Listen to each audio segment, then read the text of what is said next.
Zaldrizes Buzdaris goes down. What's up? If this video came out at the appropriate time, I may have already reached 100,000 yet again here on YouTube. That's amazing, right? So if you're unaware, what happened on my channel after the end of Game of Thrones is something like a shadow ban.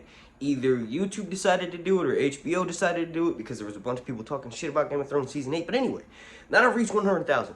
That may have been ended. I think I got caught up in the shuffle, maybe from doing leaked videos. I don't know. But I was definitely being shadow banned for some reason, right? So now I'm on my way to, I think that's ending. Thank you guys for watching. Thank you all for joining. All the people that have subscribed these last couple of weeks since House of the Dragon came out.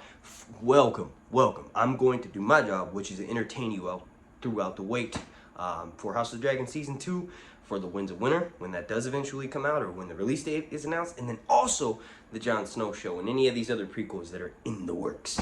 What that's referred to on this channel is the Long Night. In this video, I'm going to talk about some leaks regarding Viserys' death. If you're unaware, Paddy Considine is only in 8 episodes of this show, so he's obviously going to die the next episode. This isn't really a spoiler. He's been dying ever since episode 2. So let's jump into it. Also, please communicate with me down below. Leave me your thoughts on what I say in this video, and then also slap a like on it. Like goal is going to be 420. Viserys dies in the 3rd moon of the 3rd day in 129 AC, right? So basically, he closes his eyes for a nap after just had visiting with his grandchildren, Jaehaera and Jaehaerys, right? These are the children of Aegon II and Helena. So technically, they're not only his grandchildren, but also he's way more related to them. Anyway, he tells them a story about how Jaehaerys took his dragon, Vermithor, north of the wall to fight, or not north of the wall, just around the wall, to fight a vast host of wildling giants and wargs, right? So that could potentially just be a bedtime story that the Targaryens tell their children, although it most likely happens, since we know that usually winter occurs when the White Walkers are coming, when there's a king beyond the wall. Main reason being is because he's united all the wildlings to come down south to get away from the White Walkers. History's cyclical. So anyway, he tells them that story. He gives Jaehaerys the singlet ring on his pinky, and then goes to bed, closes his eyes, and dies. And the way they find out he dies is a servant brings him a cup of hippocras, which is like a spiced, honeyed wine, right? Brings it to him at the hour of the bat, and the servant's like, holy shh, the king is dead. And then he immediately goes and tells Alicent, who's in the floor below the king in her chambers. And it's actually noted in Fire Blood. It's kind of weird that servant went and told Alicent, because really, you should tell the King's Hand or the small council. Like, you should tell a bunch of people, not just Alicent. So that servant that discovers King Viserys is dead runs downstairs, tells Alicent, and then she grabs Kristen Cole. They throw that servant in a cell so that he doesn't spread the rumors to anybody. And then her and Kristen Cole go and discuss what to do next. Kristen Cole specifically says, all right, I'm going to go to White Sword Tower, which is the, at this point in the story, Kristen Cole is the Lord Commander of the Kingsguard. So we saw in the last episode that the Kingsguard, the Lord Commander of the Kingsguard, is still played by Graham McTavish. So Kristen Cole is likely going to become the Lord Commander of the Kingsguard in the next few episodes, right? So with that being said, he says, all right, let's call the small council. And this next episode, jumping back into the TV show, after The Lord of the Tide, so after House of the Dragon, episode 8, that's this one that's coming out this Sunday. It's, I'll be live at 10:15 discussing it, right? Episode 9 is directed by my homegirl, Claire Kilner. It's like, oh, she's not my homegirl, I don't know her, but I'm trying to interview her. She's the director of episodes 4, 5, and 9. So she's going to be directing episode 9, and that one's called The Green Council. So the Green Council can only happen after Viserys dies. So it just makes sense. Paddy Considine signed on for 8 episodes. We're coming up on the 8th episode. We all know that he survived in an amazingly long amount of time. So whatever does kill him probably would have allowed him to live out a few more years. So he's most likely, according to some of the leaked information, Alicent basically has Laurie speak to that servant who prepares his hippocras. And they sort of jump it around a bit. Instead of like having the hippocras and then the servant discovers he's dead, the servant brings him the hippocras. It's a sweet sleep. is the poison that's used, or the Tears of Least, right? The leaker who sent me that information through the DMs over on Twitter. Speaking of which, make sure you go follow me at Sir_Hunts. I'm almost at 3,000 subscribers over there, so you can imagine the same day I'll reach 3,000 subscribers on Twitter, 100,000 subscribers on YouTube, and then maybe 1,100 on Instagram. You can follow me on Instagram at Sir_Hunts_reviews. That's the link down below in the description. So basically, that leak said that it's switched around. The servant who brings Viserys' Hippocras is actually met with Larys. He switches out, gives him Tears of Least or Sweet Sleep, and then that's what actually kills the king. And then at the very end of the episode, we see Alicent and Cole call, the Kingsguard members to summon the small council. That could potentially happen. We do know he's going to die this episode. We also know that dinner, right, where the king has his daughter and his wife, Rhaenyra and Alicent, profess love to each other. They profess vows of love in front of the entire court because he's tired of them fighting. This is going to be the last thing he does. Like, that dinner is really stressful. We see Jacaerys, Aegon II, AEmond, and Lucerys all fighting. There's going to be crazy insults. This will be a callback to episode 5 where Rhaenyra gets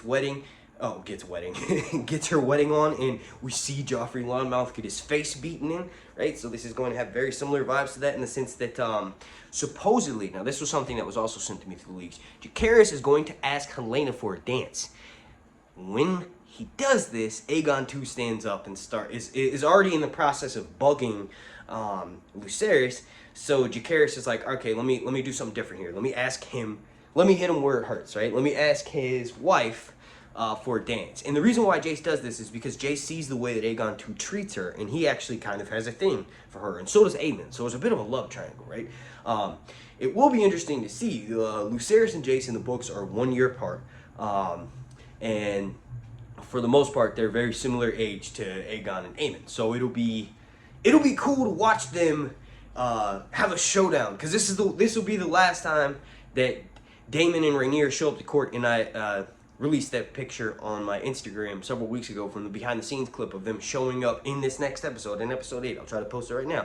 But basically, when they show up for court the last time, that'll be a really intense scene, because the next time they come to King's Landing is when Rhaenyra will take King's Landing, and where she holds it and is known as the half-year queen. So that's pretty dope. But this dinner, like I said, it will really just take the last little bit of life out of Viserys. And then I'm sure at the end of the episode, when Rhaenyra and Daemon and their children depart back to Dragonstone, the king sort of resettles his court. He'll ask for that cup of Hippocras and go to bed. And that's when the Tears of Least or Sweet Sleep will be used to poison King Viserys. And then the very last few seconds of this episode will be Alicent and Cole discussing what to do next. And that will lead directly into the next episode called The Green Council, like I said, episode 9. So that will definitely be the start of the war. And if you want to know what's going to happen in the Green Council and the Black Council, we'll check the link down below in the description, because I actually literally just did a video on it yesterday about like the top 4 things that are going to be happening in the remainder of the season. I usually make really long videos. I wanted to make this one a little bit shorter. It's just in celebration of reaching 100,000 here on YouTube. That's fucking amazing. Thank you all so much again. Thank you to all the new subscribers that have joined, and thank you to everybody that sticks around and continues to join the channel for guaranteed entertainment throughout the long night. Like, usually my upload schedule will be 2 to 3 regular videos that'll consist of like theories and just slight lore from the actual TV show, and then a weekly podcast, which will be released way more often on my Patreon. Speaking of which, you can go join that for as little as $1. There's already several episodes of my podcast up entitled Leaks and Lore, right? And that's where I discuss literally leaks and lore. And it's gonna not just do House of the Dragon. I'm also gonna do any of the other shows that come out in the Song of Ice and Fire universe. And then also eventually, if my patrons over there want it, I'm gonna start doing also, like some Marvel movies and stuff too. But yeah, like I said, you can join that, and that's linked down below in the description, for as little as $1. So for the last little part of this video, I want to talk about the deaths. Who's going to for sure die, right? So the first crazy death, not necessarily crazy, but we know it's going to happen. Lyman Beesbury, he's the fellow who keeps falling asleep at the small council meetings. He tries to defend Rhaenyra's claim, and he gets killed because of that. Like, Kristen Cole slits his throat, and he either slits his throat or he throws him out the window, right? And he dies on the spikes below Maegor's Holdfast, which is like a castle in a castle. Maegor the Cruel is the one who built all those chambers underneath King's Landing that we see Daemon and Rhaenyra using, and then we also saw Arya using them in season 1, right? And then Varys uses them, Illyrio uses them, Tyrion uses them to escape. Maegor's the one who built that part of the Red Keep, and then he also built Maegor's Holdfast, which is a castle inside of Red Keep. So basically, like, if they're being like laid siege to, they can escape into a further castle, Maegor's Holdfast. And if I'm not mistaken, Aegon III does this in order to, like, sort of get away from Unwin Peak. But anyway, there are several characters who die on the spikes in the dry moat that surrounds Maegor's Holdfast, that's inside the Red Keep, that's inside King's Landing, the city. So Lyman Beesbury's gonna die. We can just imagine dozens of innocent small folks, anybody that's involved in the scheming of the Black Council and the Green Council, and anybody that gets caught up and doesn't immediately bend the knee to their will and sort of play their part, probably gonna die. This one's gonna be the most gut-wrenching one. It's gonna be the first time we'll probably see this dragon is the next episode. Aerex, that's Luke's dragon. We all know Lucerys is gonna die at the Battle Above Storm's End, where he goes as an envoy to meet with House Baratheon and get them to pledge fealty to his mother Rhaenyra and the Blacks. But AEmond is already there. AEmond is egged on by Boros Baratheon's daughters, and he ends up killing Lucerys and Aerex. And those two deaths are gonna be pretty excruciating to watch. Like, we've known Luke for a few episodes now. Like, he has that awesome line of, I don't want it, I don't want it. He's got the ice and fire blood. Literally, he's got blood of the First Men and pure Targaryen blood. So he would make a great ruler in this story. And I'm not just saying that just because the mix of his blood is like, also he doesn't want the throne, which usually means that they won't take advantage of it when they sit it. They realize it's a chore, not a privilege, or they realize it's a chore and a privilege, and not something that they're just entitled to. And then also, this story is called A Song of Ice and Fire. Of course, someone with ice and fire blood waxing poetically is going to be the best type of ruler. This is a fucking fantasy book. And then also, you gotta realize that Daenerys has blood of the First Men through her lineage as well. So, you know, there's a strong claim for people that have blood of ice and fire running through their veins, as they would make good rulers. They're predestined, predetermined to make pretty decent rulers. But anyway, Lucerys, we've been spending some time with him. We're gonna have to meet Aerex. There's probably gonna be a scene in this next episode where Aerex is, like, shown on screen for a few minutes, and we bond with him for a little bit. So that way, when he gets his head chopped off by Vhagar, it's that much more excruciating to watch. We've kind of already got the build up for Vhagar, so it's gonna be excruciating to watch Vhagar, the old hoary bitch, do something as bad as kill Luke and Aerex. They're much smaller than Vhagar and AEmond, and it's just like, it's like, yeah, we knew this was going to happen, but it's just going to be really hard to watch. Anyway, I want to thank you all so much for watching. If you could, please, do me a massive favor. And, oh yeah, Vaemond and Velaryon is going to be dying too. I didn't really mention him that much in the video because, well, I've already talked about him a bunch. But yeah, basically he, goes to make the claim for the Lord of the Tides. He gets his head chopped off and his carcass is fed to Syrax. And Rhaenyra and Daemon will likely do this at the end of episode 8. I want to thank you all so much for watching. Oh yeah, there are these pictures that we got. The one of AEmond holding up the cup, that's at the dinner feast.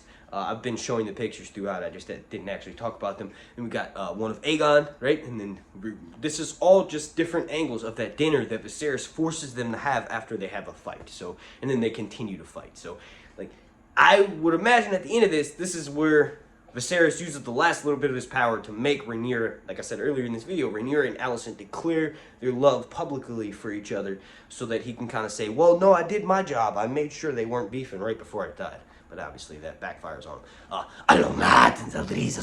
Thank you for 100,000 here on YouTube. The like was going to be 420.